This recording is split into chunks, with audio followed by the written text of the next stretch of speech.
Hello, my friend. Today I will tell you another long-forgotten legend. Close your eyes and let the magic transport you to Middle-earth. Our journey begins.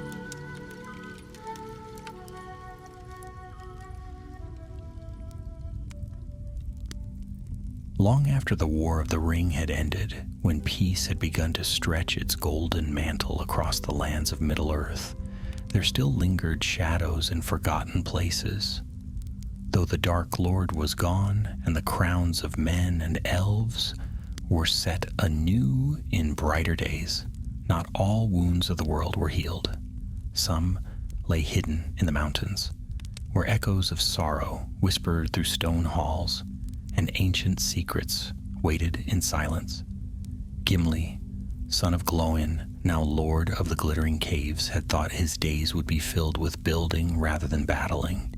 Together with his folk, he shaped wonders beneath the white mountains, carving crystal chambers and shining passages that caught the light like stars set in rock. Yet even as he rejoiced in this labor, tidings came from the north, carried by sturdy messengers from Erebor. The gray mountains, they said, had fallen silent. In those vast and rugged ranges lay the resting places of kings long past, tombs hewn deep into the stone. They were called the Silent Tombs, for within them lay generations of dwarves, warriors, and lords, each entombed with honor. A small company of guardians had watched over those hallowed halls for centuries, keeping the chambers clean, the carvings bright, and the memory of the dead alive. But now no word had come from them for many months. At first, folk thought little of it. The ways through the gray mountains were harsh, and snows might delay messengers. Yet when spring broke the ice and still no tidings arrived, fear began to grow. Rumors whispered of orcs fleeing from the north after the fall of Sauron, and of darker things that had wandered from cold, empty places beyond the knowledge of dwarves. When Gimli heard this tale, he set down his hammer and spoke in a voice that carried the weight of stone. If the tombs are defiled, if the bones of our fathers lie scattered and unguarded, then honor itself is at stake. I shall go and see with mine own eyes what has befallen, for no dwarf of Durin's line will suffer such a shame, while strength yet remains in his arm. Thus he gathered a small band of companions. They were sturdy folk, warriors and craftsmen alike, chosen not for their number, but for their courage. Among them was Beren, a grim veteran with scars upon his face, Oric, young and keen-eyed, eager to prove himself, and two brothers Dwalin's kin who bore axes wrought in Erebor itself. They set forth northward, leaving behind the light of Aglarond and journeying into wilder lands. The road was long, and the further they traveled, the harsher the world became. They crossed rolling plains where the wind carried the cry of distant eagles, then trudged through forests where snow still clung to shaded boughs. At night they spoke little, for the thought of broken tombs weighed upon them. Gimli would sit by the fire, his eyes shining in the glow, as if already peering into the dark halls they had yet to see. After many days, the gray mountains loomed before them, great ridges of stone rising jagged against the sky, their peaks crowned with snow. The air was colder there, sharp and thin, and the rocks seemed to bear a silence of their own, as though listening. They climbed steadily, following old paths once trodden by dwarves in ages past, but now left untended and half buried in scree. It was on the fourth evening among the foothills that they found the first sign of unease. The door of a way station, an outpost carved into the rock, hung broken on its hinges. Inside, the hearth was cold, the benches overturned, and no dwarf remained. Only the marks of struggle marred the dust, a shattered shield, a broken helm, and dark stains upon the stone. Oric, the youngest, bent low and whispered, "It seems orcs have been here, but where are the bodies?" Gimli's brow furrowed. "Carried off or devoured? Yet these are not the marks of a great horde." This was the work of a few, but cunning and cruel. That night they kept their weapons close, though no foe came near. Still unease settled upon them, heavy as the mountains themselves. And when dawn came, they pressed onward in silence. 2 days more they climbed, until at last they reached a narrow valley where cliffs rose on either side. There, hidden among the crags, was the entrance to the silent tombs. 2 stone doors stood tall, flanked by statues of dwarves, bearing axes crossed upon their breasts. Once proud and unyielding, the statues now bore cracks, and the doors themselves were ajar. A cold wind drifted from within, carrying with it the faint scent of dust and something fouler. Beren muttered, "By Mahal." The doors were never left open. Gimli placed a hand upon the stone, feeling its chill. His eyes narrowed and his voice was firm. "Our fathers lie beyond these doors. Let no fear take you, for it is our duty to see what has befallen. Whatever shadows dwell here, we shall meet them as true sons of Durin." And with that, Gimli pushed the doors wide, and the company stepped into the darkness of the silent tombs, where the fate of their kin awaited them. The air inside the tombs was cool and dry, with a stillness that pressed against the ears, as though the world itself held its breath. The flicker of torchlight revealed long passages of stone, their walls carved with dwarven runes and reliefs of battles fought long ago. Rows of pillars supported the roof, and each one bore the likeness of a king or hero, their features stern and unyielding, chiseled by hands long turned to dust. Oric's voice trembled as he spoke in the hush. "It feels wrong to speak here. The silence listens." "It is the silence of the dead," Beren answered gruffly, though even he glanced about uneasily. "Yet they should rest in honor, not in neglect." They moved forward cautiously, their boots echoing on the stone. Dust clung to every corner, and cobwebs spanned the arches above their heads, as if no hand had tended the place for many months. Gimli felt a heaviness in his heart. Always the tombs of his people had been kept with pride, polished, guarded, honored. But here, the air smelled not of clean stone, but of stale dust, and something faintly rancid. At last they came to the first of the burial chambers.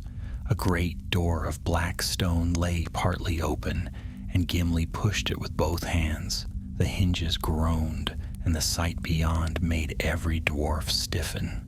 The chamber was vast, its ceiling lost in shadow. Along the walls lay sarcophagi carved in likenesses of the honored dead.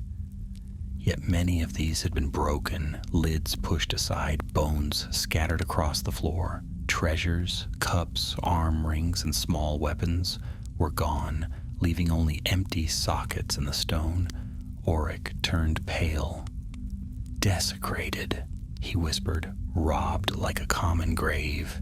Beren spat upon the floor, his beard bristling. "Orcs! May their filth be ground into the dust. No one else would stoop to such dishonor." But Gimli crouched, running his hand along the edge of a broken sarcophagus. He frowned deeply. "Orcs, yes, but not only orcs. Look at this break. It was cut with iron, not smashed with crude clubs. Someone clever guided their hands." The others exchanged uneasy glances. They pressed deeper into the tombs. Chamber after chamber told the same tale. Bones scattered, relics stolen, the pride of dwarves insulted by greedy hands. At times the air seemed to carry faint whispers, though no living tongue spoke them. Oric's torch sputtered once, though no wind stirred, and he muttered a prayer under his breath. Then they came upon something stranger still. In a side passage, the floor bore dark stains, not of age but of battle, fresh compared to the dust about them. Scratches marked the walls, as though steel had struck stone in desperate struggle. And at the end of the passage they found a door barred from the outside. "Strange," murmured Gimli. He lifted the bar, pushing the heavy door inward. Inside was a smaller chamber meant for no burial. It was a guard room. Benches lay overturned, and on the floor were 3 dwarven helms. The air was sour with old death, and bones lay gnawed and broken. Baron's jaw tightened. The Guardians. This was their last stand. Oric knelt, touching the scorched edge of a broken axe. They fought hard. "They died hard," Gimli said solemnly. He bowed his head, and the others followed, their torches casting long shadows across the chamber as they held a moment of silence. When they rose again, grim determination hardened their faces. Gimli's eyes gleamed like fire beneath his brow. "We shall avenge them, and we shall see that none of their number is forgotten. But mark this, there is something deeper here than mere plunder. Orcs alone could not have overrun this place without great cost. Some cunning hand guided them, or something darker drove them on." They returned to the main passage, their steps faster now, their hearts aflame with anger. Yet as they delved further, the darkness pressed thicker about them. The torches seemed to burn smaller, their lights swallowed by the black stone. Strange sounds echoed faintly in the distance, drips of unseen water, the faint shuffle of something moving beyond sight. At one point, Oric swore he saw a shadow slip between 2 pillars, vanishing when he lifted his torch. Baron growled that it was nothing but nerves, yet even he held his axe tighter than before. Hours passed in this grim descent, until at last they reached a great stairway leading downward. Runes carved into the wall named this place the Hall of Kings. Below lay the oldest and most honored tombs, where the greatest treasures of their people were kept. The dwarves paused. The stair sank deep into blackness, and from below drifted a faint sound, distant, echoing like the rattle of chains. Oric swallowed hard. "Do you hear it? There's something alive down there." "Yes," Gimli said, his voice steady though his heart quickened. "And it is here we shall find both the foe and the truth." They descended, step by step, their torches casting flickering light upon the stone. The air grew colder. At the foot of the stairs stretched a wide hall, vast enough to house a host of dwarves. Pillars rose like tree trunks, carved with scenes of valor, Durin holding his hammer aloft, the battles of Azanul Bazaar, the crowning of kings. Yet the grandeur was marred. The pillars bore gouges and burns as though fire and claw had torn at them, and in the far shadows, half seen, something moved. "Steady," Gimli whispered. Then from the darkness came a laugh, low, guttural, and cruel. It echoed through the hall, making their skin crawl. "Well, well," came a voice broken but mocking. "The stone folk return at last. Too late, too late. Your fathers lie scattered, your treasures taken, and soon you shall join them, bone and blood for my throne." A shape stepped into the light, a hulking orc, scarred and armored in black mail pieced from many battles. His eyes gleamed red, and in his hand he bore a great cleaver. Behind him stirred other shadows, the outlines of more orcs, their blades catching the firelight. Gimli lifted his axe high, his eyes blazing. "We are the sons of Durin. This is our house, and you defile it with your foul breath. By the stone and the steel you shall be driven from it, or slain where you stand." The orc chieftain grinned, bearing yellowed fangs. "Then come, little lord, come and die among your dead." The hall erupted in chaos. Torches flared, steel clashed, and the silent tombs, undisturbed for centuries, rang once more with the sound of battle. The first clash came sudden and sharp. The orc chieftain roared, swinging his cleaver in a wide arc that rang like thunder against Gimli's axe. Sparks flew, lighting their faces for a heartbeat. Grim dwarf, savage orc, before the battle swallowed them both. Around them the hall erupted into chaos. Beren and the brothers leapt forward, axes flashing. Oric darted to one side, his smaller blade quick as lightning. The orcs came howling from the shadows, their armor clattering, their eyes burning like coals. Torches flickered as steel struck steel, and the silence of the tombs shattered into cries and clash and the echo of death. Gimli pressed forward with a growl, driving the chieftain back step by step. The orc was taller by a head, his arms thick as beams, but Gimli's strength was the strength of stone. His axe whirled and struck, biting through black mail and forcing the brute to guard with both hands.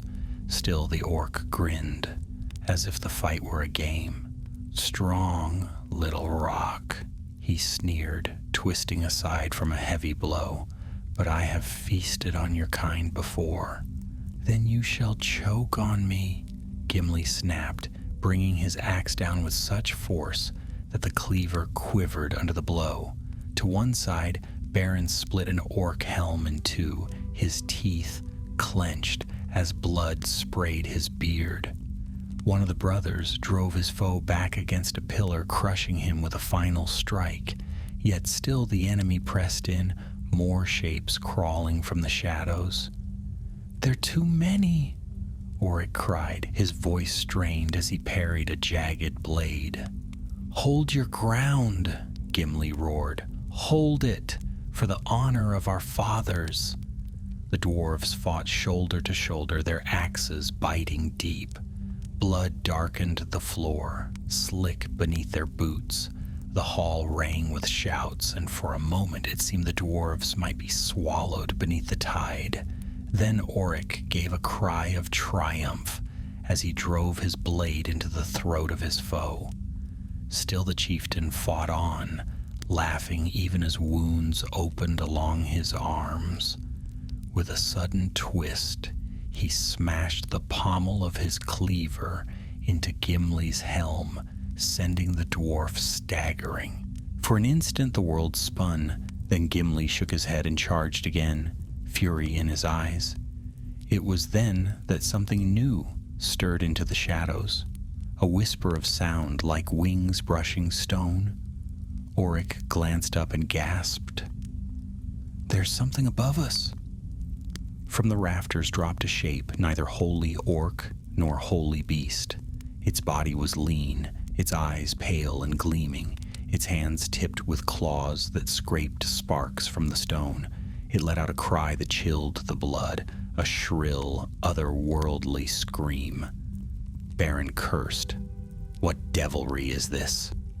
The creature pounced upon one of the brothers, dragging him to the ground. Claws raked, teeth snapped, and though the dwarf struggled fiercely, his cry of pain echoed through the hall.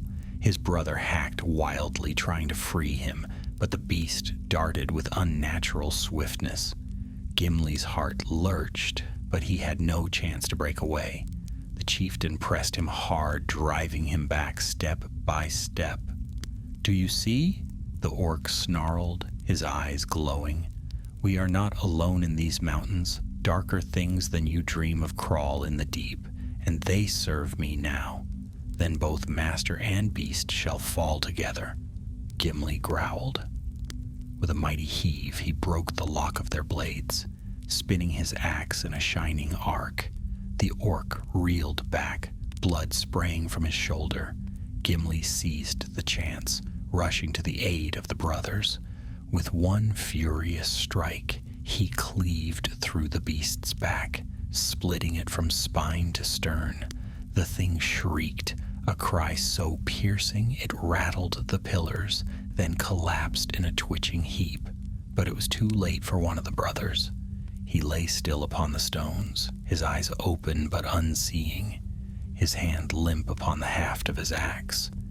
His kin knelt beside him, a raw cry tearing from his throat. Gimli bowed his head for a heartbeat, sorrow burning in his chest. Then he lifted his axe once more. For him, and for all who lie here. Fight on. The dwarves surged forward with renewed fury. Oryx struck swift and hard. Beren roared as he split another foe, and Gimli clashed once more with the chieftain. The hall echoed with steel and cries until, at last, only the great orc remained, bleeding but unbowed. The chieftain spat upon the stones, his grin now a snarl. You think you've won, little rock, but you've only woken the dead.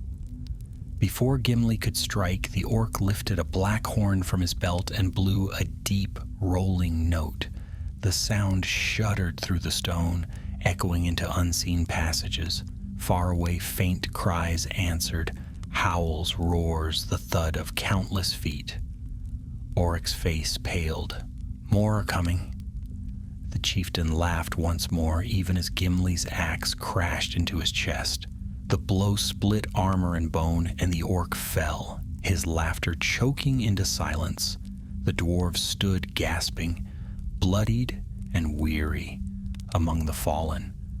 The brother still knelt by his kin, silent tears upon his beard. The hall was strewn with bodies, the torchlight dimming in the haze of smoke. Beren wiped his blade, grim. We've slain their chief. That may scatter them. Gimli shook his head, breathing hard. Nay, his horn has called more. We've bought a moment, no more. We must move deeper or be buried beneath them. But deeper lies their lair, Oryx said nervously. And deeper lie our fathers, Gimli answered. His eyes gleamed with sorrow and fury both. We will not flee. We will cleanse these tombs, or we shall join our kin in them. For a long moment no one spoke. Then Beren gave a fierce nod. So be it. If we fall, let it be with our axes red, our names worthy of song. The others murmured their assent, even the grieving brother who rose slowly, his axe in hand, his eyes burning with vengeance. From the stair above, faint echoes already stirred, drums, shouts, the tramp of many feet. The orc horde was coming. Gimli turned toward the shadows of the far passage where the tombs sank deeper into darkness. He lifted his torch high, the light spilling over carvings of kings and warriors, proud and solemn. Forward, he commanded, to the heart of the tombs. Let us find what still festers here, and put an end to it. And so they went, weary but unbroken, vanishing into the deeper dark. As the silent tombs closed around them with a weight of stone and the promise of peril, the company pressed into the deeper passages, their torches guttering in the chill air. The echo of the orc chieftain's horn still rang in their ears, though the sound had died away. From behind, faint as the whisper of a far-off storm, came the rumble of pursuit. They had no time to linger. The passage narrowed, forcing them into a line. Carvings lined the walls, though most were cracked or marred. Names of kings, dates of reign, deeds of valor, all scarred by claw and blade.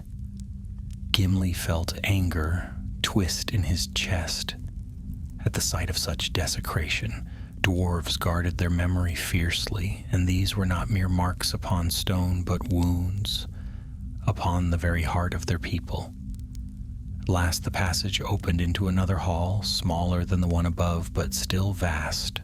Stone thrones lined the walls, each bearing the likeness of a ruler from the elder days. Upon some sat the remains of kings, clad in ancient mail that gleamed even in death. Oric stopped short, staring in awe. "They're still here," he whispered, "the kings of old." "Not all," Baron muttered grimly. He pointed to several thrones where nothing remained but shattered stone. Bones lay scattered at their feet, stripped bare. "The robbers took what they pleased." Gimli stepped forward, bowing his head in respect. His voice was low but steady. "Sleep in honor, fathers. We have come too late to guard your rest, but not too late to avenge it." For a moment, silence filled the hall, broken only by the flicker of torch flames. Then a sound stirred from the far side, a faint scraping like stone against stone. The dwarves tensed, raising weapons.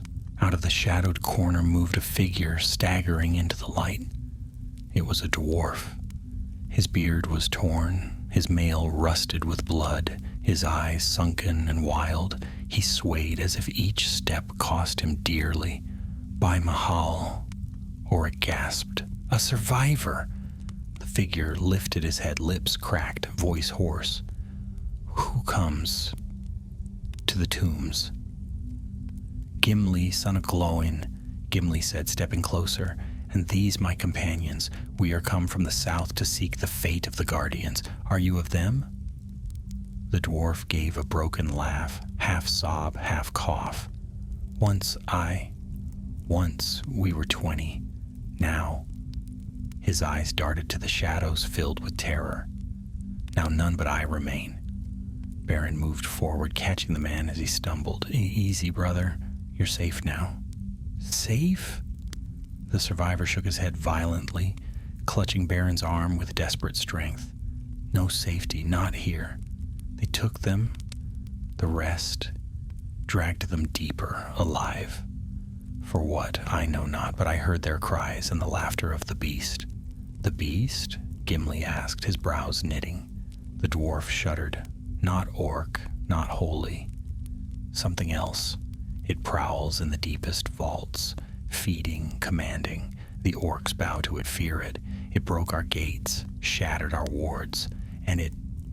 He broke off, coughing blood. "You must seal the tombs, seal them forever before it rises." Gimli knelt beside him, laying a hand on his shoulder. "Your name, brother, that it may not be forgotten." "Thrain, son of Dori," the dwarf whispered, his eyes fluttering shut. Tell them we fought." His breath rattled, then ceased, leaving silence heavy in the hall. Oric bowed his head, tears stinging his eyes. "So that is their fate, taken by some foul thing." Gimli rose slowly, his jaw set. "Then we know our task. We go deeper. We find this beast, and we end it, for Thrain and for all." The others nodded grimly. They were weary, bloodied, and already diminished in number, but none wavered. They pressed on, leaving the Hall of Thrones behind. The path grew steeper, twisting downward like the throat of the earth itself. Strange carvings lined the walls now, no longer dwarven, but crude marks, jagged and alien, gouged into the stone by claws or blades. The air thickened, foul with the stench of decay. At last they came to a cavern, unlike any before. The stone was rough-hewn, not carved by dwarven hand. Chains hung from the ceiling, clinking faintly in the still air, and along the floor were scattered bones, not all dwarf but orc as well, gnawed and broken. The dwarves advanced slowly, weapons ready. Their torches cast long, wavering shadows upon the jagged walls. Then from the darkness beyond came a sound that froze them where they stood, a low growl deep and resonant rising into a guttural snarl. Two pale eyes gleamed in the black, far too high above the ground to be any ordinary beast. Auric whispered, "What is that?" The answer came in a rush. From the shadows burst a creature of monstrous form, taller than any orc, its body twisted, its limbs too long, its mouth filled with fangs that dripped black saliva. Its skin was pale, scarred with crude markings, and around its neck hung a chain of dwarven helms, each dented and broken. The dwarves staggered back, their hearts pounding. "It cannot be," Baron breathed. "A troll, yet not. What horror have they bred here?" The creature roared, the sound shaking the cavern. Orcs poured in behind it, howling, their blades flashing in the torchlight. The beast struck the floor with its clawed hand, splintering stone, then charged. "Axes!" Gimli bellowed. "Axes high!" The battle was joined once more. The cavern rang with steel and shrieks. The beast swept its claws wide, scattering dwarves like toys. Auric dodged beneath its arm, striking deep with his blade, but the creature barely flinched. Baron swung with all his might, carving a gash along its side, yet the wound oozed black ichor that seemed to smoke in the torchlight. Gimli hurled himself forward, his axe biting into the beast's leg. The monster howled, lashing out with a backhand that sent him crashing into the wall.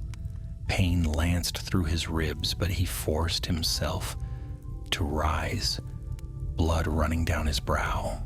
Around him the company struggled. One of the orcs lunged at the grieving brother, who split its skull in two, his eyes blazing with vengeance. Auric cried out as a claw raked across his shoulder, blood soaking his tunic. Still they fought on, dwarves against shadow, holding their ground, though the tide pressed harder with every breath. And as the beast roared once more, shaking the very stones, Gimli tightened his grip on his axe and muttered, "By Durin's beard, this ends here." The beast's roar shook the chamber like thunder rolling through mountains. Dust fell in thin streams from the ceiling as the creature swung its arms wide, scattering dwarves and orcs alike. Its power was terrible, its presence overwhelming, yet Gimli did not falter. Planting his feet upon the broken stone, he raised his axe once more, his breath coming hard, his eyes blazing in the torchlight. Around him, the company fought in desperate measure. Baron stood unyielding, his great axe rising and falling in furious rhythm, cutting down orcs that dared draw near. Auric, though bloodied, darted between foes, his blade quick and sharp, striking when least expected. The grieving brother roared with unspent fury, carving a path through their enemies with reckless strength. The other dwarves pressed close, each a shield to the other, though their numbers were dwindling with every clash. The beast lumbered forward again, its pale eyes fixed upon Gimli. Chains rattled around its neck, the broken helms of dwarves clinking together as it moved. Its maw gaped wide, teeth dripping black slime that hissed where it struck stone. With a sudden lunge, it swiped downward, claws flashing. Gimli barely leapt aside in time. The blow shattered the ground where he had stood. "Keep it from the walls," Baron shouted. "If the ceiling falls, we are finished." But keeping such a monster penned was no small feat. It moved with brutal force, each step quaking the ground, each roar shaking courage. The orcs rallied behind it, emboldened by its might. Gimli met the beast again, his axe striking its leg. The blade bit deep, and black ichor sprayed across the stones, sizzling where it landed. The creature shrieked and lashed out, its claws grazing Gimli's mail. Sparks flew as steel barely held. "Now!" Gimli cried. "Strike now, while it reels." Baron and the grieving brother rushed forward, their axes biting into its other leg. Oryx scrambled onto a jut of rock, leaping down to drive his blade into the beast's back. The monster howled, twisting wildly, hurling Oryx aside. He struck the ground with a cry, his torch clattering into shadow. The cavern filled with chaos. Orcs pressed in from all sides, blades clashing with dwarven steel. Torches sputtered, shadows leapt. Cries of pain and fury filled the air. Gimli's world became a blur of axe swings, flashing eyes, and the iron taste of blood. The beast staggered, but did not fall. It slammed its claw against the ground, sending a shock wave through the cavern. Dwarves were thrown from their feet. Orcs tumbled, screaming into darkness. Stones rained down from the ceiling, cracking and tumbling. "Hold fast," Gimli roared, though his own breath came ragged. "Do not yield." Baron rose, blood streaking his brow, and struck once more, his axe cleaving into the beast's arm. The monster bellowed, swinging wildly, and the grieving brother took the blow square upon his chest. His armor crumpled under the force. He fell back with a strangled cry, his axe slipping from his hand. "Brother!" Oryx cried, rushing to him, but the fallen dwarf lay still, his eyes wide, his chest unmoving. Fury, unlike any Gimli had known before, surged through him. With a roar that echoed through the cavern, he charged the beast head-on, his axe raised high. The creature met him, with claws spread wide, but Gimli ducked beneath, swinging upward with all his strength. The axe struck the chain around the monster's neck, shattering it. The broken helms clattered to the floor. The beast shrieked, reeling back. For a heartbeat, it seemed weakened, its strength faltering as the chain fell. Gimli's heart leapt. "It's bound to the chain," he cried. "Strike it down now while it falters." The dwarves surged forward, axes flashing. Baron struck low, cutting at its legs again. Oryx, though limping, drove his blade deep into its side. Gimli swung once more, his axe biting into its chest with a crunch of bone. The beast gave one final, terrible roar, shaking the stones, then collapsed in a thunderous crash. The cavern trembled as it fell, its body twitching, ichor spreading across the floor in steaming pools. Orcs screamed in terror, some fleeing into the shadows, others cut down where they stood. For a moment, silence returned, broken only by the crackle of torches and the labored breaths of the survivors. Gimli stood over the fallen beast, his axe dripping black blood, his chest heaving. Baron leaned on his weapon, eyes scanning the carnage. "It's dead?" "Aye," Gimli said grimly, "though I scarce believe it myself." They gathered around the grieving brother who now lay lifeless beside his kin. Oryx knelt, tears streaking his blood-stained face. Two brothers, fallen together. Their names will not be forgotten. "No," Gimli agreed, his voice heavy. "They shall be sung in the halls of stone, long after we are dust." But there was no time for mourning. From the far passages came faint echoes, more orcs, answering the chieftain's call, still on their way. The dwarves had won a battle, but not the war. "We must press on," Gimli said, straightening. "This beast was not the end. It was a servant, not a master. Something still waits in the heart of these tombs, something darker." Thrain's words spoke true. Baron's eyes narrowed. "If worse lies ahead, we may not return." "Then we go knowing the truth," Gimli answered. His gaze swept over the cavern, the scattered bones, the broken chain. "This place shall not fall to shadow while I yet live.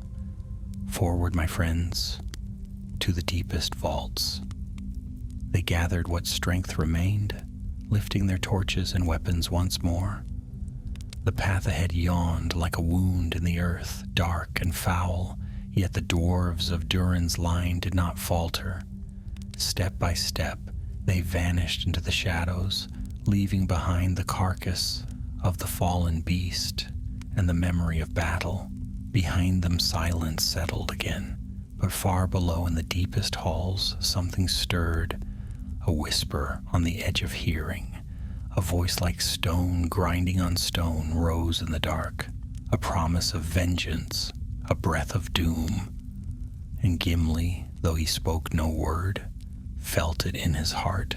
Their greatest trial was yet to come. The dwarves trudged onward, leaving the cavern of battle behind. Their steps echoed in the dark, slow and weary, but steady. None spoke for a time. The weight of loss hung upon them as heavily as the stone above their heads. 2 brothers lay dead, their bodies beyond their reach to bear home. The cavern where they had fallen would serve as their tomb. Oric walked with his head bowed, his torch shaking in his hand. He had fought bravely, but his youth was written in the grief upon his face. Beren strode beside him, silent and grim, his jaw set like iron.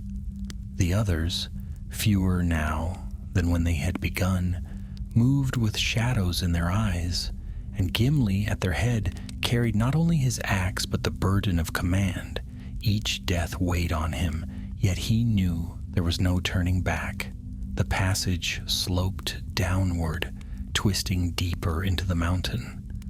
Strange drafts stirred from below, carrying with them the scent of rot and a faint metallic tang like old blood.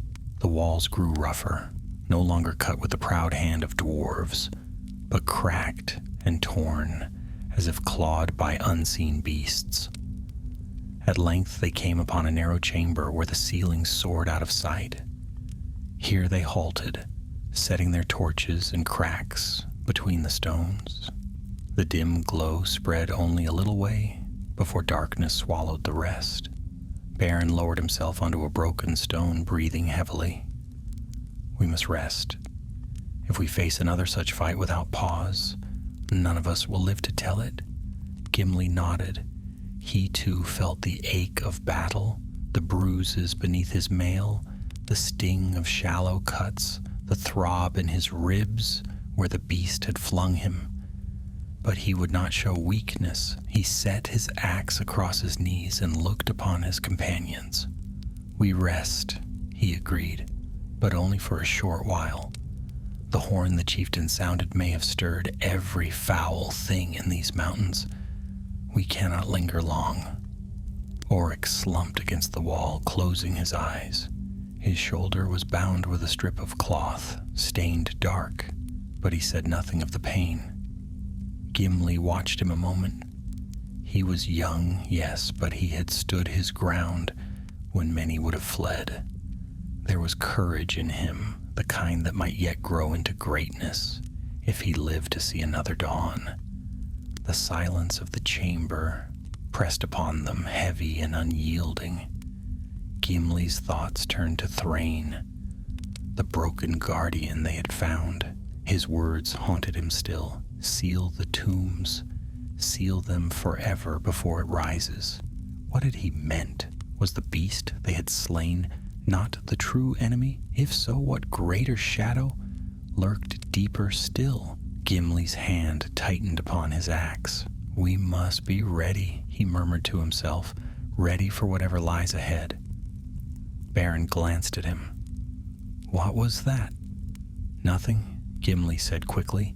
Gather your strength. The road grows darker from here. They ate little, hard bread and dried meat from their packs, and drank sparingly from their flasks. The taste was flat in their mouths, for grief dulled hunger, yet the food gave them enough strength to rise again. One by one they lifted their torches and their axes, until once more the company stood ready. Forward, Gimli said, and his voice carried firm, though his heart ached. The path beyond the chamber narrowed into a stair worn smooth by centuries. Down it wound, curling like a serpent into the depths. Their torches cast wavering light upon the steps, and the shadows stretched long behind them. The deeper they went, the colder the air became until every breath smoked before their lips. At last the stair opened into another vast hall. Here the air was thick with dust, and the carvings upon the walls were strange. Part dwarven, part something else.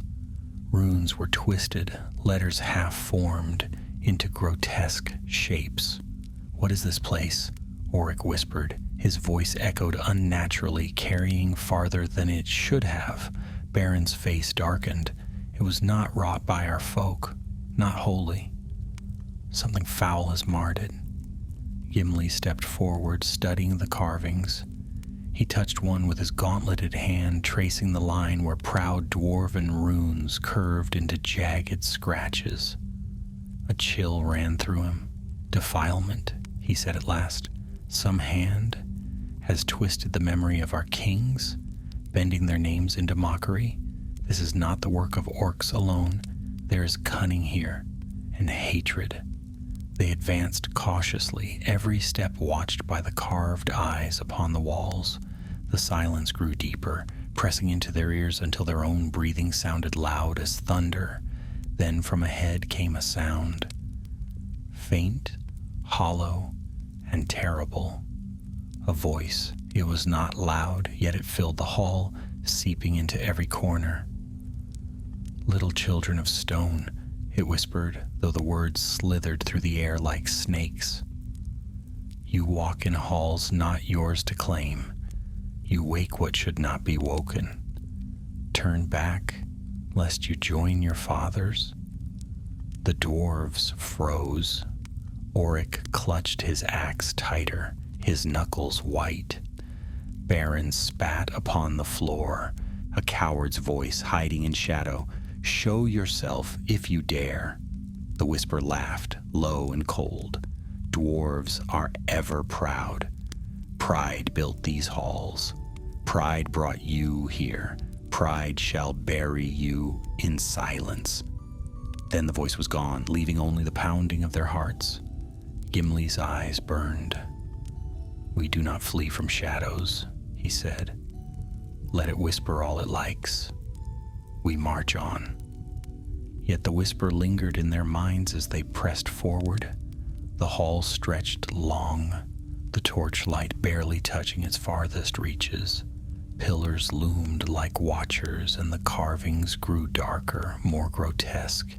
Twisted faces leered from the stone, mouths open in silent screams. Suddenly Baron halted. "Look there." At the center of the hall stood a bier of black stone. Upon it lay the remains of a dwarf king, clad in ancient mail, yet his crown was gone, his scepter broken, and across his breast was carved a strange symbol, an eye, jagged and cruel. Auric shuddered. "What could do this to one of our kings?" Gimli's voice was heavy with sorrow. "Not orcs. They know not such blasphemy. This is the work of something older or fouler." As he spoke, the torches flickered. A cold wind swept the hall, though no door stood open. The bier trembled, and the bones upon it rattled. Then, with a sudden crack, the skull of the fallen king lifted, empty sockets burning with pale fire. The body rose, its broken scepter clattering to the floor. Around the hall, other sarcophagi stirred, their lids sliding open, their occupants rising. The dwarves staggered back, horror in their eyes. "By Mahal," Baron gasped. "The dead. They are not our fathers," Gimli said fiercely. "They are slaves to shadow. Strike them down." The risen dead lurched forward, their bones clattering, their mouths open in soundless cries. Rusted blades rose in their hands, the air filled with a stench of decay. And once more steel rang in the silent tombs, as dwarves fought, not orcs nor beasts, but the twisted remains of their own honored dead. The first of the dead lurched forward with a grinding of bone on stone, its rusted sword dragging sparks across the floor. Its jaw hung half loose, teeth chattering in an endless rattle, and its eyes glowed with cold, pale fire. Gimli met it head-on, his axe flashing in the torchlight. The blade cleaved through its rib cage, shattering the brittle bones, and the corpse collapsed into a heap. Yet before he could breathe, another rose in its place, staggering toward him with jerking limbs. "Stand fast," he shouted. "They are but bones and shadow. Break them, and they fall." The dwarves formed a tight ring, torches thrust high, axes flashing as the dead pressed in. Baron struck low, shattering a skull with a crunch that echoed through the hall. Oryx slashed at another, his smaller blade darting between rusted mail and breaking spine. Yet for each that fell, more rose from the sarcophagi, crawling from the stone as if pulled by unseen strings. The hall became a nightmare of rattling bones and flickering light. The dead moved clumsily, yet their numbers grew with every moment. The torches flickered wildly, as though the very air recoiled from their presence. One of the younger dwarves faltered, his axe striking too high. A corpse seized his arm with surprising strength, pulling him down. He cried out, struggling, until Baron's axe split the skull of the thing and freed him. "Keep your guard low," Baron barked. "They are brittle, but not weak." Gimli swung again and again, his muscles burning, the air thick with dust and stench. Yet even as he fought, he felt the truth gnawing at him. This was not mere sorcery of orcs. Something darker bound the dead, twisting the honor of their rest into mockery. And then, above the clash and rattle, came the whispering voice once more, echoing from nowhere and everywhere at once. "Futile, futile, you fight what cannot be slain. They are mine now, bound in silence, chained in death. For every bone you break, another shall rise. Your fathers serve me." The words slithered into their minds like cold fingers. Oryx faltered, his torch slipping in his hand. They are our kin," he stammered. "They are not," Gimli roared, forcing his voice to cut through the whispers. His axe shattered another corpse, scattering its bones across the floor. "They are mockeries. Fight, and remember them as they were, not as these shadows." The company rallied, pressing back the tide, yet still the corpses came, stumbling from their tombs in endless procession. Suddenly, the bier at the hall's center flared with pale fire. The skeletal king, crowned in shadow, though no crown lay upon his brow, lifted his rusted sword high. Its glow spread through the hall, and every corpse turned its gaze toward the dwarves. At once, Baron's eyes widened. "That one commands them." "Then we must fell it," Gimli growled. "With me," he charged, Baron at his side, while the others formed a barrier to hold off the lesser dead. The skeletal king moved with uncanny swiftness, its rusted blade clashing against Gimli's axe with a screech of metal. Sparks leapt, and the force of the blow drove Gimli back a step. Baron struck from the side, his axe smashing into the king's arm. Bones cracked, yet the arm did not fall. The pale fire flared brighter, and the corpse struck back with terrifying strength. It was no longer a simple skeleton. It was a vessel filled with power older and crueler than orcs. Gimli gritted his teeth, forcing his strength against the onslaught. He swung low, aiming for the legs, but the corpse leapt aside with unnatural speed. Its blade hissed down, narrowly missing Baron's helm. "Keep pressing," Gimli cried. "It cannot endure forever." But as they fought, the voice filled the hall again, mocking and cruel. "Strike as you will. These bones are mine, bound in silence eternal." "You cannot unmake what is already broken." Gimli's fury flared hot. "You are wrong," he growled. "Stone remembers, and so do we." He feinted left, then drove his axe upward with all his might. The blade cleaved through ribs, shattering spine. The skeletal king shrieked, a sound so piercing the torches nearly guttered out. Its sword fell clattering to the ground, and its bones collapsed into a heap. For a moment, silence held. The pale fire flickered, then guttered and died. The lesser corpses froze, their movements faltering. Without their master, their strength failed. One by one, they toppled back into stillness, collapsing into heaps of dry bone. The hall grew quiet once more, save for the harsh breaths of the dwarves. Oric leaned on his sword, trembling. "It's done. They're finished." "No," Gimli said, his chest heaving. "This was but a shadow. The true hand behind it still lies deeper." Beren nodded grimly, wiping his brow. "That voice, it was no mere orc magic. Something greater stirs here." They gathered their strength, moving among the fallen. The bones lay scattered now, no longer moving, but the desecration weighed heavily on them. These had once been their kin, kings, and warriors. To see them so profaned was a wound to the heart. Gimli knelt by the broken bier, lifting the rusted sword that had fallen from the skeletal king's hand. Its edge was chipped, its metal darkened, but faint runes could still be seen upon the blade. "Khazad-dûm," he murmured, reading the runes. "This sword was forged in Durin's halls. How came it here?" Beren frowned. "Could it be that the line of kings buried here stretches back farther than we thought?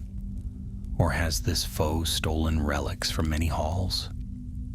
Gimli shook his head, his mind heavy with questions. "Whatever the truth, we cannot tarry. If this was only a servant, the master waits below, and we have no more time to waste." They gathered their torches once more, though their light seemed feebler than before. The air felt heavier, each breath thick, as though the mountain itself pressed against their lungs. Yet they pressed forward, deeper into the dark. Behind them, in the silence of the hall, the scattered bones seemed to tremble faintly, as if some whisper lingered still. And ahead, down the black passage, the voice rose again, distant but clear, like stone grinding on stone. "Come, little children of stone, come and see the heart of silence, come and be unmade." The dwarves did not falter. They walked onward, axes in hand, torches lifted high, into the very heart of the tombs, where shadows waited. The dwarves pressed into the dark passage, beyond the hall of the risen dead. Their torches sputtered, their flames bending as if in a strange wind that came from nowhere and everywhere at once. The air grew colder still, and a weight pressed upon their hearts like an invisible hand clutching their chests. Oric shifted uneasily, his torch trembling in his grip. "I feel as though eyes follow us," he whispered. "They do," Beren muttered. "Every shadow here has teeth." Gimli walked at the front, his axe held firm in both hands. His eyes, though weary, were bright with purpose. He had seen much in the War of the Ring, wraiths, trolls, the darkness of Mordor, but this was different. This was older, subtler, like a poison that seeped through stone itself. Whatever dwelt here was not simply a beast or an orc chieftain. It was something that knew and hated and waited. The passage narrowed, twisting deeper into the mountain. Strange markings covered the walls, lines and symbols that were neither dwarven runes nor orc scratchings. They were crooked and jagged, forming no language the dwarves knew, yet their very shapes seemed to writhe in the torchlight, and looking upon them made the eyes ache. Auric reached out a hand as if to touch one, but Gimli seized his wrist sharply. "Do not," he warned. "These are not for our hands. Some sorcery dwells in them." The younger dwarf swallowed hard and nodded, pulling back. After a long descent, the passage opened suddenly into a vast chamber. The dwarves halted, their torches casting wavering light across the space. The ceiling soared far above, lost in darkness. Pillars rose like blackened trees, thick and twisted, their carvings grotesque parodies of dwarves with mouths stretched wide in silent screams. At the chamber's center stood a great pit, its edges ringed with broken stone. From it came a faint glow, pale, sickly, pulsing as though with the beat of some monstrous heart. A foul stench wafted upward, thick and suffocating. Baron grimaced.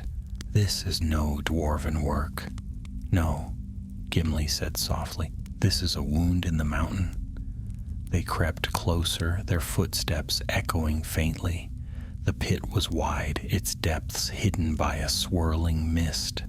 Chains hung down into it, old and rusted, as though once something had been bound within.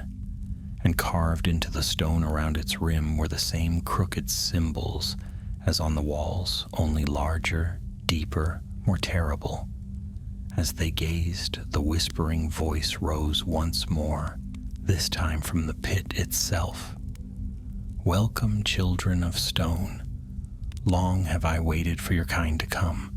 Your fathers thought to bury me here, to seal me in silence, but silence does not bind forever.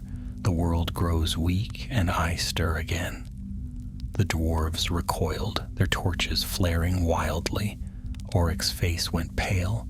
"What is it? Who speaks?" The voice laughed, a sound like grinding rocks and the hiss of water on hot iron. "I am hunger in the dark. I am silence made flesh. Once I gnawed at the edges of your halls, feeding on your dead. Your kings thought me chained, but their chains were brittle, their wards forgotten. Now I rise and the tombs are mine." Baron spat. "Some wraith then, some foul spirit of the enemy." "Not of Sauron," the voice hissed, sharp as broken stone. "Older, deeper. I was before his hand, and I shall be after. The dark remembers me, and soon so shall you." The mist within the pit shifted and shapes stirred in its depths. Pale forms writhed, half seen, their faces twisted, their hands clawing at the air. They rose and fell like waves, bound to the voice that whispered from below. Auric stumbled back. "It's filled with souls." Gimli's heart clenched. He remembered the dead marshes where the fallen of ages lay beneath the water whispering.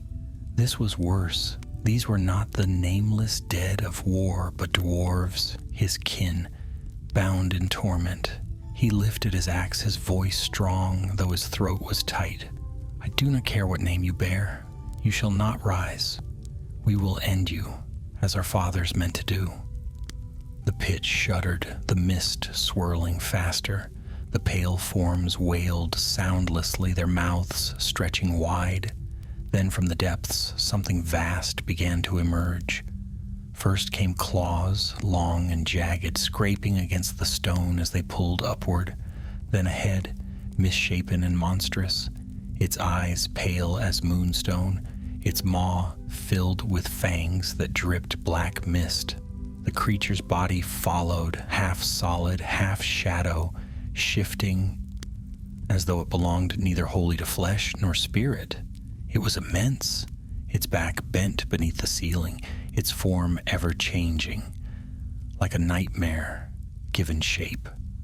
The dwarves staggered back, their torches shaking in their hands. "Axes ready," Gimli cried. His voice rang with all the strength he could muster. "This is the heart of the shadow. Stand firm, sons of Durin." The creature's roar filled the chamber, shaking the very mountain. The torches sputtered, nearly dying. Chains rattled, stone cracked. And the dwarves knew the final battle of the silent tombs was upon them. Yet even as fear gripped them, Gimli's heart blazed. He thought of his father Glóin, who had faced dragonfire in Erebor. He thought of Frodo and the Fellowship, who had stood before greater shadows still. And he thought of the honor of the dwarves, who did not yield, even in the face of death. He raised his axe high, and with a cry that echoed against the blackened pillars, he charged. The others followed, their torches flaring, their axes gleaming, as they hurled themselves against the rising shadow of the pit. The shadow beast hauled itself free from the pit with a shriek that made the stone tremble. Its claws tore great furrows in the floor, its form swelling and shifting as though made of smoke and flesh together. One moment it was a hulking troll, the next it seemed a serpent, then a great bat-winged horror. Its eyes gleamed pale and merciless, and every breath it drew sent a wave of cold air rushing across the dwarves. For a heartbeat none moved. Even Beren, battle-hardened and scarred, felt the weight of dread press down upon him. The thing was too vast, too otherworldly, like the shadow of nightmares come to life. But Gimli stepped forward, planting his boots firmly on the stone, his axe raised high. His voice rang clear, cutting through fear. "Axes of Durin with me!" The dwarves roared, a sound fierce and defiant, and surged forward. Their torches flared as if the flame itself answered their courage. The beast struck first. One claw swept across the chamber, slamming into the ground with a crack that split the stone. The shockwave sent dwarves staggering, nearly toppling them into the pit. Oryx stumbled, but Beren caught his arm, dragging him upright, just as another claw hammered down where he had stood. "Keep moving," Beren barked. "Do not let it pin you." Gimli darted forward, his axe flashing as he struck at the beast's arm. The blade bit deep, and black mist poured from the wound like smoke. The creature roared, jerking back, but the mist swirled and closed, the wound knitting as though it had never been. "It heals," Oryx cried in dismay. "Then we strike harder," Gimli growled. The dwarves spread out, circling the monster.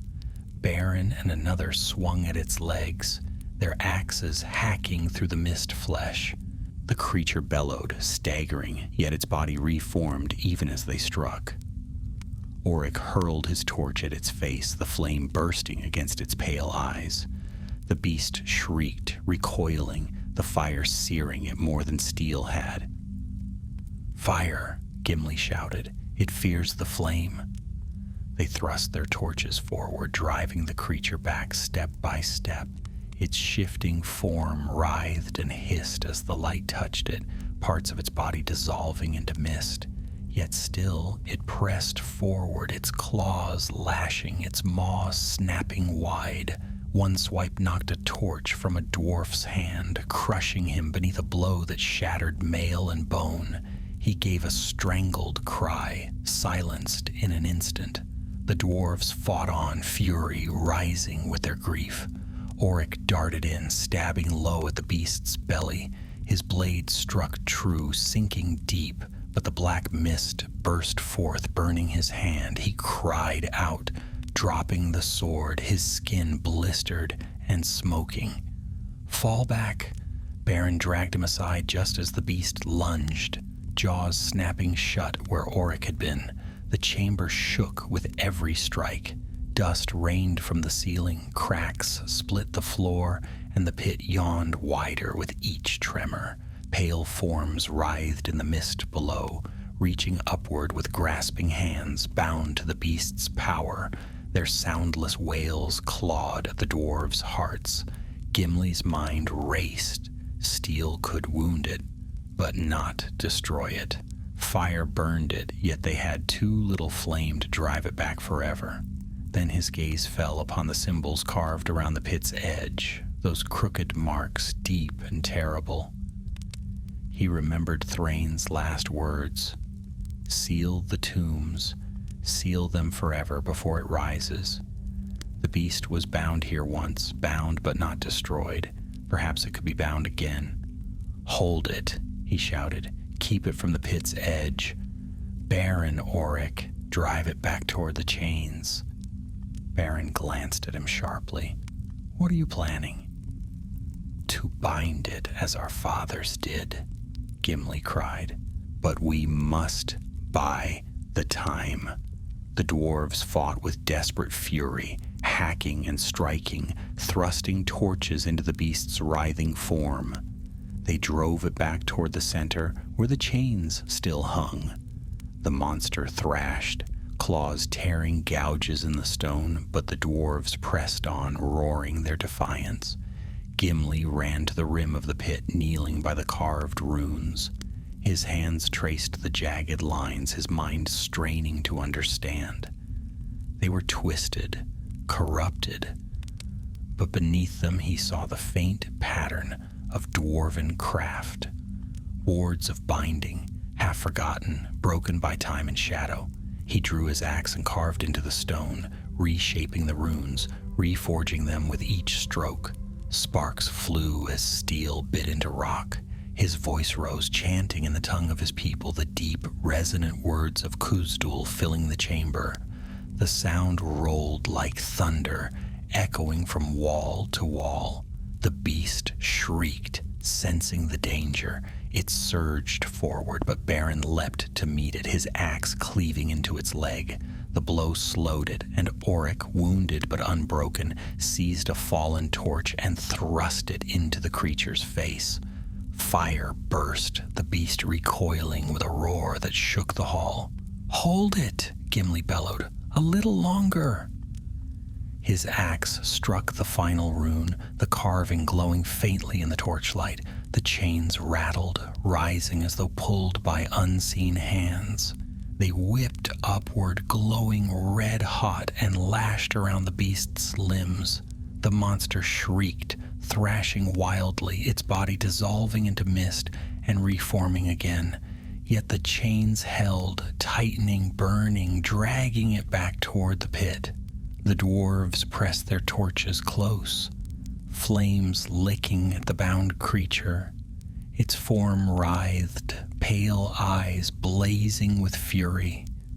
The voice filled the chamber again, not whispering now but screaming, each word shaking the stone. "You cannot bind me forever. I am silence, I am hunger. I will rise again when your names are dust." "Perhaps," Gimli roared in reply, his voice thundering with every ounce of his strength, "but not today." He brought his axe down upon the final rune at the pit's edge. The stone flared, light blazing brighter than fire. The chains glowed white-hot, pulling tight. With a final terrible shriek, the beast was wrenched back into the pit, its form dissolving into mist as it was dragged below. The pale souls wailed, swirling downward, vanishing into darkness. Then the pit sealed with a thunderous crash, stone grinding against stone. The glow faded, the air stilled, and silence fell. The dwarves staggered, their torches flickering weakly in the sudden calm. Their chests heaved, their limbs trembled, and their eyes darted about as if fearing the shadow would rise again. But the pit was closed. The runes glowed faintly, sealing whatever horror had dwelt there. Baron leaned on his axe, sweat running down his face. "By Mahal, is it done?" Gimli stood at the rim, his axe dripping with dust, his face grim. "It is bound, once more bound, but not destroyed. Our fathers were right. This shadow cannot be slain, only sealed. Oryx sank to the floor, clutching his burned hand. Then it will rise again one day. Yes, Gimli said softly, but not in our time, and not while these halls are watched. They stood together in weary silence, the flicker of their torches casting long shadows. The tombs were quiet again, but the memory of what they had faced would never fade. And though they had survived, the price of victory was carved deep in their hearts. The chamber was still, the air hung heavy, thick with dust, and the fading echo of the beast's final scream. The pit lay sealed, its crooked runes now glowing faintly like embers buried in ash. Gimli stood at its edge, his chest heaving, his axe heavy in his hands. His beard was matted with sweat and dust, his limbs trembling with exhaustion, yet his eyes burned steady. "It is finished," he said at last, his voice low but firm. The others did not answer at once. Beren sank onto a fallen stone, his shoulders sagging beneath the weight of battle and sorrow. His axe lay across his knees, its edge notched and darkened from the fight. Oryx crouched nearby, his burned hand wrapped in cloth, his face pale, though his eyes were still bright with the fire of survival. Two other dwarves leaned against the pillars, bloodied but alive, their torches guttering in the stale air. For a long while the silence held.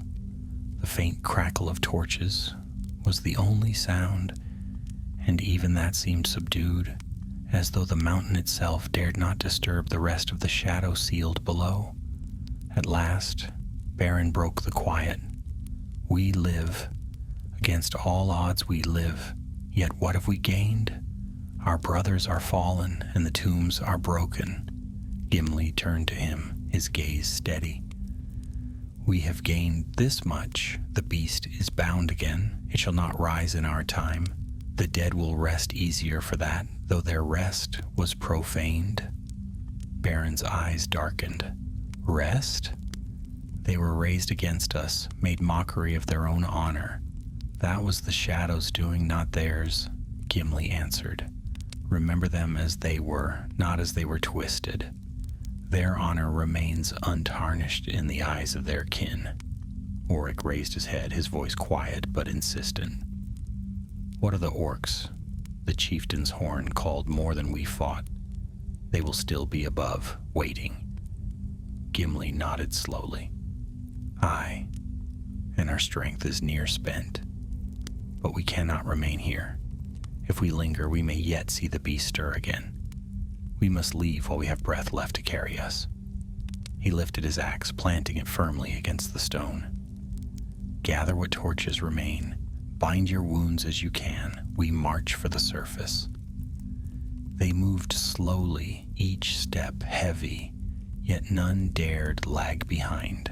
Their torches seemed feebler than before, but they carried them high, for even the faintest flame was a shield against the dark. The halls through which they had come lay quiet now. The corpses they had fought were motionless once more, heaps of dry bone upon the stone.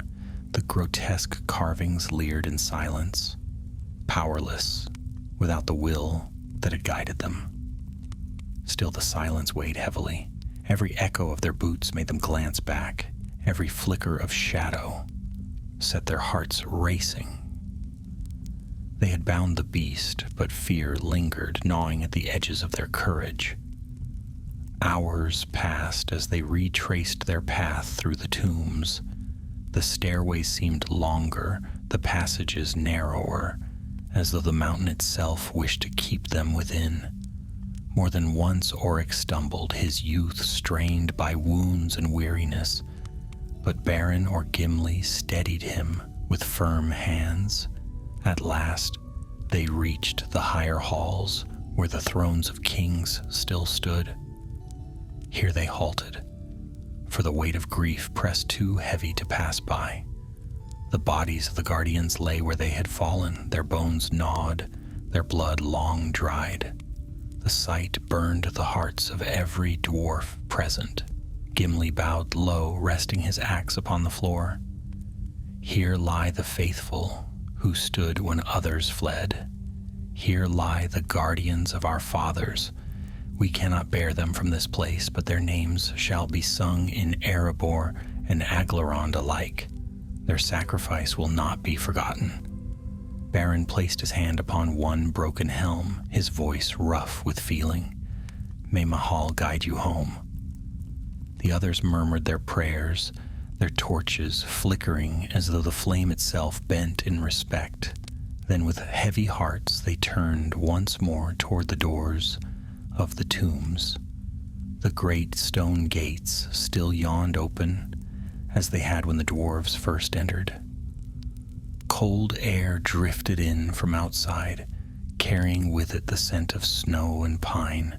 Yet as they neared, the faint sound of voices reached their ears, harsh, guttural voices, the tongues of orcs. Beren cursed under his breath. They wait for us. Gimli raised his hand for silence, listening intently. Beyond the doors came the scrape of boots on stone, the clatter of weapons, and the growls of orcs gathering. Not a great host, but enough to block their path if the dwarves blundered into them unprepared. Oric's face tightened. We cannot fight them, not as we are. No, Gimli agreed, his eyes narrowing. But we need not fight them head on. These halls are ours. We know their stone. He studied the great doors a moment, then turned to his companions. Beren, take two and circle by the side passage we found near the broken guard room. You will come upon them from behind. Oric, with me. We shall draw their eyes at the gate. When Beren strikes, we push through together. The dwarves nodded, their eyes grim but resolute. They had no strength for a long battle, but for one last strike, one last push. They could manage that.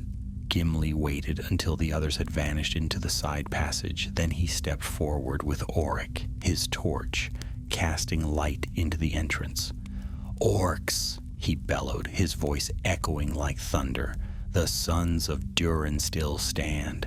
Come and test your strength if you dare. A roar answered him. Shadows stirred beyond the doors, and a knot of orcs rushed forward, blades flashing. Their eyes gleamed in the torchlight filled with hatred and bloodlust. Gimli met them head on, his axe sweeping in a wide arc. The first orc fell, its head cleaved in two. Oric struck beside him, his blade flashing, his torch thrust into another's face. The orcs howled, pressing closer. Then from behind, Beren and his two companions struck. Their axes crashed down, splitting helms and spines. The orcs shrieked in confusion, caught between hammer and anvil. Gimli surged forward, his roar filling the air, and the dwarves pressed the attack with every ounce of strength left to them. The fight was brutal, swift, and final. When at last the last orc fell, choking on its blood, the dwarves stood panting in the doorway, their axes red, their torches guttering. And beyond, at last, lay the night sky. The dwarves stepped out into the cold air, the stars burning bright above the peaks of the gray mountains. Snow lay in patches across the rocks, the wind sharp and clean upon their faces. After so many hours in the stifling dark, the sky seemed vast, endless, and filled with light. Oric sank to his knees, staring upward. I thought I would never see the stars again. Beren clapped his shoulder, though his own eyes gleamed with quiet relief. We live. That is more than many can say. Gimli stood at the threshold, looking back once more at the tombs.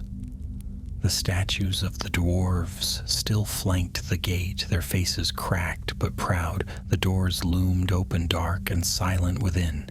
He tightened his grip upon his axe. This place cannot remain as it is. We have bound the beast, but the tombs lie broken, their guardians slain. They must be sealed and warded and guarded anew. That is our duty now. Beren stepped beside him. And who will guard them when so few remain? We shall return, Gimli said firmly. Not with 5, but with 50. With stone and fire and steel. The silent tombs shall not be left to shadow again. The others nodded, weary but resolute. They had seen the horror that dwelt beneath, and they knew what must be done. Together they turned their faces toward the mountain path, the wind at their backs, the stars above. The journey home would be long, and their hearts were heavy with loss. Yet they carried with them the memory of victory hard won, and the knowledge that the honor of their fathers had been defended, though at great cost. And as they left the silent tombs behind, the mountain loomed quiet and still. Deep within, the beast slumbered once more, bound by runes and chains, but its whisper lingered faintly in the stone, a promise of darkness yet to come. Gimli heard it, though only in his heart, and he swore then and there, if ever it rose again, the sons of Durin would be ready. The long road south wound through snow-dusted valleys and across wild, wind-swept plains. The dwarves traveled slowly, for wounds and weariness weighed heavily upon them. What had begun as a proud company of many now marched as only a handful, their ranks thinned by death, their spirits shadowed by what they had seen in the silent tombs. Yet they did not falter.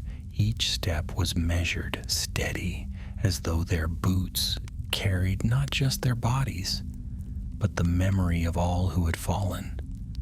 They bore no treasure, no relics from the tombs, yet their burden was greater than gold. They carried a tale of shadow bound, of kin avenged, and of oaths renewed. On the 12th night after their escape, they came within sight of Erebor. The lonely mountain rose tall against the sky, its peak crowned with mist. Torches burned at its gates, and the glow of forges flickered from within. At the sight of their ancestral home, weary faces lit with quiet relief. The guards at the gate recognized Gimli at once and rushed forward, their voices filled with awe and concern. "Lord Gimli, you live! We had heard no word for many weeks." "We live," Gimli answered, his voice low but steady.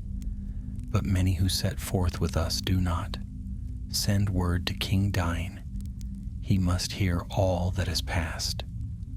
Messengers hurried into the mountain, and soon the companions were led into the great hall of Erebor. There King Dain Ironfoot awaited them, seated upon his throne of stone. His beard was white as snow, his crown plain but proud, and his eyes, though weary with years, still burned bright with wisdom. He rose when Gimli and his companions entered, his gaze sweeping over their torn mail, their weary faces, and the gaps where brothers once stood. "Gimli, son of Glóin," he said gravely, "you have returned from the silent tombs. Speak, and tell us what you found." The hall grew silent as Gimli stepped forward. The firelight gleamed upon his axe, dulled with blood and battle. His voice carried clear, though each word bore the weight of memory. "We found the tombs broken, their guardians slain, their halls defiled. Orcs prowled there, but worse than orcs we faced. A shadow dwelt beneath the stone, older than the enemy, older than the kings who lie there. It raised the dead against us, and it sought to rise from its prison. We bound it again, as our fathers once did, but at great cost. Many fell, and their names must be honored." He spoke then of Thrain, the last guardian who had died in their arms, of the brothers who had fallen together, of those slain by claws and steel. He told of the beast they had faced, of the pit and the crooked runes, of the binding that had sealed it once more. His words painted the hall with shadow, and those who listened felt the chill of the tombs, as if they too had walked in them. When he finished, silence lingered. Then Dain spoke, his voice solemn. "You have done what few could. You have faced a shadow of the deep and lived. For this, you and your companion shall be honored. But the silent tombs cannot be left so. If what you say is true, their defense must be strengthened beyond what it has ever been." "Aye," Gimli said, stepping forward. His eyes gleamed in the firelight, fierce and resolute. "I will return with masons and warriors alike. We shall rebuild the gates, seal the broken halls, and set wards anew. Never again shall the tombs lie unguarded. This I swear, by the beard of Durin himself." The dwarves of the hall struck their weapons upon the stone floor in assent, their voices rising in a deep murmur of approval. The vow was made, and it would be kept. In the days that followed, the fallen were named one by one. Songs were sung in their honor, and their deeds were set down in the records of Erebor. The brothers who had perished together were remembered as steadfast and fierce, their names bound forever side by side. Thrain, the last guardian, was hailed as a hero who had held fast until rescue came. Even those whose bodies were lost in the tombs were given rights, their memory lifted in solemn words and song. For Oric, who had returned wounded but alive, there was both sorrow and pride. He bore scars now, but in his eyes shone the fire of one who had faced the dark and endured. He was young still, yet no longer untested. Beren, too, bore his wounds with silent strength, his face set in grim lines. But in his heart was the pride of knowing that his axe had struck true in the darkest of battles. As for Gimli, his name spread even farther among his kin. Already he was lord of the glittering caves. Already he was counted among the fellowship of the ring, friend to elf and man alike. Now he was also the deliverer of the silent tombs, the one who had stood before a shadow older than memory and bound it once more. Yet for all the praise, his heart was heavy. He knew too well the cost of their victory, and he knew that shadows do not die so easily. Before he departed again for the south, Gimli stood once more at the gates of Erebor, looking north toward the distant gray mountains. Snow lay white upon their peaks, their slopes gleaming beneath the pale sun. Somewhere within those mountains, the silent tombs lay bound again, quiet for now. He tightened his grip upon his axe and spoke softly, though none but the wind could hear. "Sleep, fathers. Sleep in peace until the end of days. Should the shadow stir again, the sons of Durin will be ready. This I swear."